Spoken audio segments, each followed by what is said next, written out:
All right, guys, just want to welcome back to the Everything College Football Podcast. Today, me and Nick here will be looking at the Holiday Bowl between Louisville and USC from Petco Park in San Diego.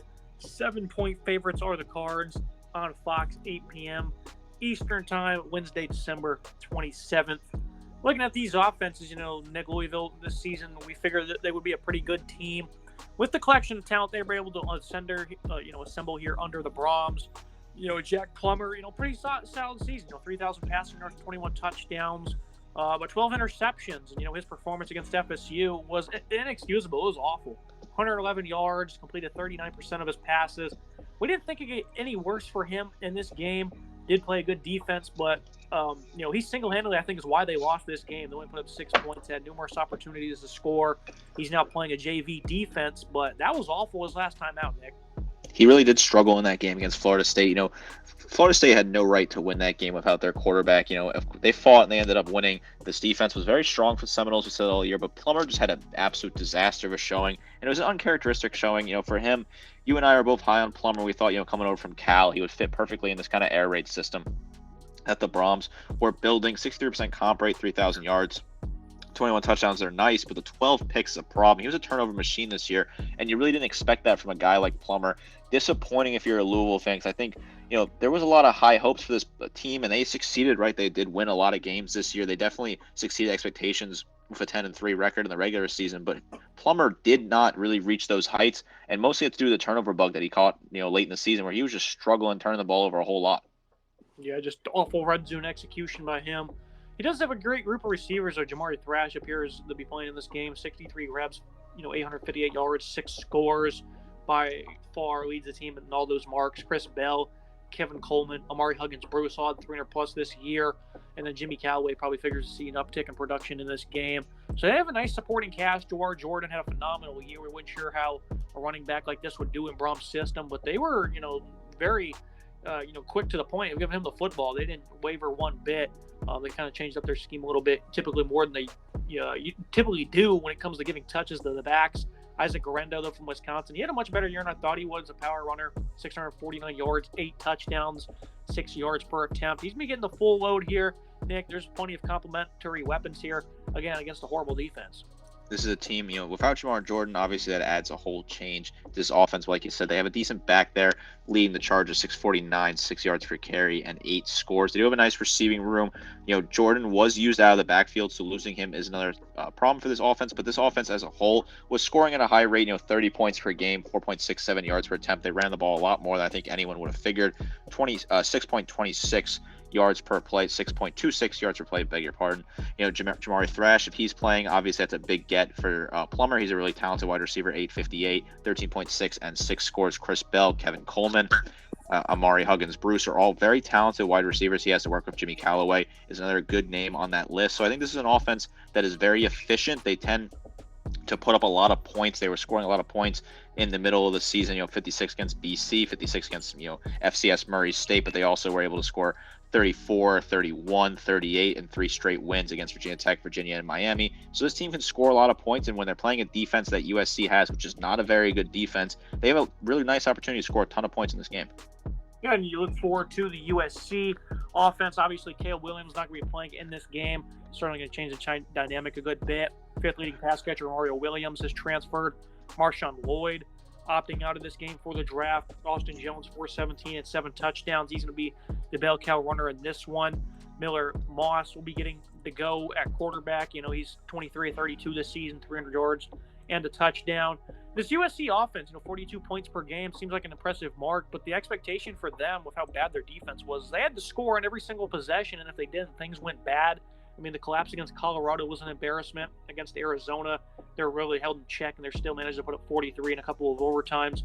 Second half of the year, though, I mean, you could just tell that Caleb Williams was exhausted. A lot of people had negative things to say about him, but when you're in his position, Nick, where you're making the incredible plays that he was for this football team, it makes sense that you'd get a little bit frustrated, right? Especially when you're playing so much on the line.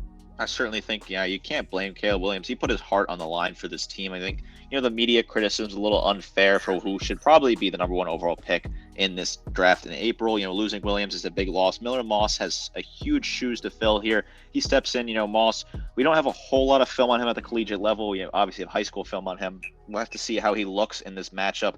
Very uncomfortable position for him to be in. Losing the talented players, like you said, losing Williams to the portal, other players opting out. It's definitely tough for this team. Austin Jones going to be the guy that gets the bulk of the load here. He's going to step up and be this back. Jones, I think, is a really solid back when he is playing to his full potential. He has a great opportunity to do so, leading the way here. 417, 5.6, and 7 scores for him. They have some other solid players being involved in this wide receiving room. So there are some opportunities to find those targets. This offense, though, reading off the stats, it doesn't really matter reading off these stats because this is just not the same offense to be playing here. It was impressive, right? 41.8 points per game, 4.9 yards per attempt on the ground, 7.31 yards per play. But none of that really matters here because Caleb Williams is not the man starting for this team in the backfield. The signal caller, Taj Washington and company, they have a tough ask ahead of them. Yeah, this is a unit that certainly is going to be without those top players. But they're certainly going to still have Lincoln Riley as a play caller. Brandon Rice did declare for the draft, but didn't say or specify if he's going to be playing or not. And then Taj Washington appears he's going to play as well. Those guys combined for 18 touchdowns. Both had 800-plus yards. Zachariah Branch figures to get a good go in this game, as does Deuce Robinson. Dorian Singer is going to have to step up as well. Lake McCree, tight end, has opted out in this offensive line. They were good at times, but they certainly allowed some sacks there, sometimes due to Williams, sometimes not. Overall, the USC offense, though, is going to be, not even close to what we saw during the regular season. Looking at the defenses, Louisville, this was a very surprising unit. We figured they'd be sound. Didn't think they'd be as good as last year, and they were. They certainly weren't as stout in the sack department. They still had 34, led by Ashton Gelati, a guy we pointed out coming into the season would have to be big for a defensive line. They really had a lot of pieces to try and figure out. 14.5 TFL, 11 sacks for him. A great player out of Boca Raton. This Louisville defense is going to be getting him back for next season as well. So he's going to come out here and try to make a statement. Mason Riger was great for this D-line, a very physical player there. Raymond Perrier, Jeremiah Lowell. Some good players. They really established some depth on the side of the ball. Cameron Wilson, one of those young players. In the middle of their defense, TJ Quinn was good. Jalen Alderman as well. I mean, this is a run defense that wasn't all that bad this year. 101 yards per game allowed this season. Only once gave up over 170 yards, gave up 150 plus, only 3 occasions. The only game they really struggled in was against Miami. They gave up 6 yards per carry, a couple of touchdowns. Other than that, they're holding teams largely in check against the run. And USC with this offensive line, it's been hard for them to generate good efficiency on the ground. Louisville, they figure they'll probably do quite solid on the ground once again to round out the season.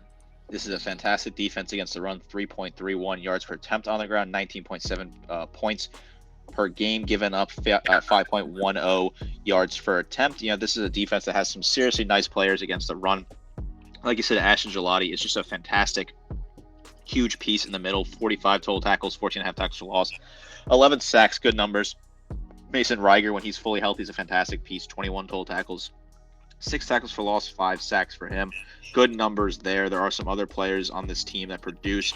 Jalen Alderman, 58 total tackles, 7 tackles for loss, 1.5 sacks. Benjamin Perry, 56 total tackles, 6.5 tackles for loss, 1 sack for him at the star positions. They move players around here. They have good physicality against the run. This is a solid run defense coming against a team that struggled at times to run the ball. I like the secondary as well. They gave up 16 touchdowns, 12 picks, 54% completion rating, 205 yards allowed. And obviously those numbers are kind of skewed after pretty easy effort against FSU. Kentucky was able to generate some big plays though on offense. Miami as well. Virginia did pretty solid. So over the last month, they really weren't all that great, but they weren't poor by any means. And this is still a back in this. Some really good players. Devin Neal coming over from UNC had 4 picks. Cameron Kelly was great. Neal came from Baylor. Kelly was the one that came from UNC. So they had some transfers step in here and be great. Jervis Brownlee, he was a little beat up towards the end of the season. He should be good to go in this game. A good corner on that side. I really like what the secondary has, and I was very happy with what they were able to accomplish this year. Benjamin Perry, another one of them that was sound. Quincy Riley led the team with 9 pass breakups. The secondary against a young quarterback, they're going to be looking for opportunities to make some plays. Nick, what's your expectation? I think they'll have a lot of success against a young quarterback here. I think there are some really solid pieces here that you rattled off. Some guys that have played solid for this defense. Really good players out this. I forgot to mention TJ Quinn at linebacker. He had 87 total tackles, led the team, solid player. Cameron Kelly, 69 total tackles, 2 picks, 2 pass breakups, great numbers. Devin Neal, 67, 3 tackles for loss, 6 pass breakups, 4 picks, good numbers there. Quincy Riley, 9 pass breakups, 2 interceptions, 45 total tackles. Storm Duck, he transferred in. He was kind of forgotten about. 7 pass breakups, 32 total tackles. Brownlee, when he's healthy, 5 pass breakups, 1 pick, 28 total tackles. So there's some nice production here. This is a great unit. Like you said, they have a really solid opponent completion percentage. They really do bat down a lot of balls and look good in coverage. Playing against a quarterback very inexperienced, this could be a really nice recipe for this Louisville defense to have some nice success. And you look at the USC's defense, or at least the unit they field, that is, it's not good. You start with the run defense. As a whole, they somehow got worse than a season ago, and a lot of people figured they'd be in for some improvements. Alex Grinch finally let go. 183 yards allowed per game on the ground. Second half of the year was just a colossal failure. I didn't think this team would win another game after the Notre Dame contest, and the only one they did win was a 1-point victory against Cal, where the Golden Bears didn't get the 2-point conversion. I mean, you look at back-to-back games, they gave 200-plus rushing, allowing 5 touchdowns each to Cal and the Huskies. This team just got absolutely dominated on the ground, which is crazy to think, with the addition of Bear Alexander, Solomon Byrd, Jamil Muhammad being good, productive edge rushers for them. Mason Cobb, from time to time, made some good run stops. Braylon Shelby, a young player that wasn't exactly used the right way. They were no good against the run. The linebackers always seemed out of position. The toughness seems to be lacking. There's going to be a lot of changes moving forward. We've already seen that early on in this offseason, Nick. But for this respective contest, they're going to get dominated just because every team they face, no matter who it is, they get absolutely boat raced by average players that don't seem to have great games until they play SC and they just put up 50 fantasy points. We have ragged on this defense all year, and it seems like we're beating a dead horse at this point, but I guess this is the last time we have to do so, hopefully, as they bring in the new defensive coordinator who comes over from UCLA across the town, hopefully to try and change the tide for Lincoln Riley and company, where this defense just is so disappointing. When they brought Bear Alexander in, I thought this was a big opportunity, and this is why I picked this team to make the playoffs. I thought Alexander could be that huge impact piece. 44 total tackles, 5.5 tackles for loss, 1.5 sacks. That's disappointing from a guy like Alexander with a really talented player. You expected more out of him. Solomon Byrd, he's been fantastic for this team. 45 total tackles, 11 tackles for loss, 6 sacks. Jamal Muhammad, 41 total tackles, 10 tackles for loss, 6 sacks. So those two have certainly carried their weight, but the rest of the team has not. This run defense has gotten torched time and time again. 4.78 yards per attempt on the ground, 6.17 yards per play, 34.9 points per game. Like you said, they lost 5 of the last 6 games and limped their way into this bowl game. This defense is just looking for a beating here against this Cardinal offense, who can really just go ham with Jack Plummer and company, launching deep balls against the secondary. Yeah, the positioning isn't any better by this back end. 412 and 4 touchdowns from Bo Nix. I believe he had like 140 yards on his first 2 attempts. I mean, just crazy stuff. They're no good on this side of the ball. They certainly get torched again by quarterbacks like Barnes at Utah, Mendoza from California. I mean, guys that shouldn't be putting up efforts. They were, just having great success through the air. There's some talented players here. Kalen Bullock. I'm not sure what his status is for this game. Him and Christian Roland Wallace, they're probably their best 2 guys. This is secondary again, like bad positioning, bad coaching overall. Weren't really set up to do much success. Bullock, of course, at the end of the year, he also was kind of like Caleb, being the leader of this defense. So they just seemed gassed and kind of gave up, it seemed like, at the end of the year. Guys like Jalen Smith and then, a great player in Bryson Shaw. Don't let the door hit you on the way out. This is certainly a unit that needs an entire revamp in the offseason, because this is just a unit that's been poor. We've ragged on them all year again and continue to say it, right? But this is a team that has just struggled. Kalen Bullock, you expected a lot more out of him. 63 total tackles, 7 pass breakups, 2 interceptions. He got burned on several occasions in games. You really thought you would have seen more out of him. Just struggled week in, week out. Other guys that struggled, Max Williams, he had a pretty poor season. 25 total tackles, 2 pass breakups, and a pick. Christian Roland Wallace, he didn't have a great season either, with a team leading 9 pass breakups, 37 total tackles. Eric Gentry, 5 pass breakups, 40 total tackles. A disappointing season from him. Again, I keep saying it, but just disappointing across the board. This defense is just not a very good defense. 34.9 points per game, just a ridiculously high number for a team that was trying to compete for a national championship and had national championship expectations out there in LA. Looking at the final thoughts and the prediction. I am a USC fan, and I usually don't pick these games, but for Bowl Mania, why not? For Louisville, just play Brom offense. This is easy.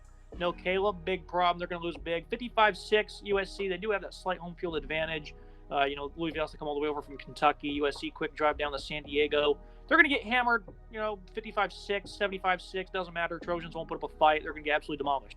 I'm a little more optimistic than you, but then again, I'm not a fan of this team. I've not been long suffering like you have. I'm a fan of Alabama, and my team does what they got to do, and I picked them in Bowl Mania as well, as we talked about earlier in the year. I like the Cards a lot in this one. I think this is an easy pick for this team. This USC offense, we don't know what to expect really out of them, and this defense is going to be the same old.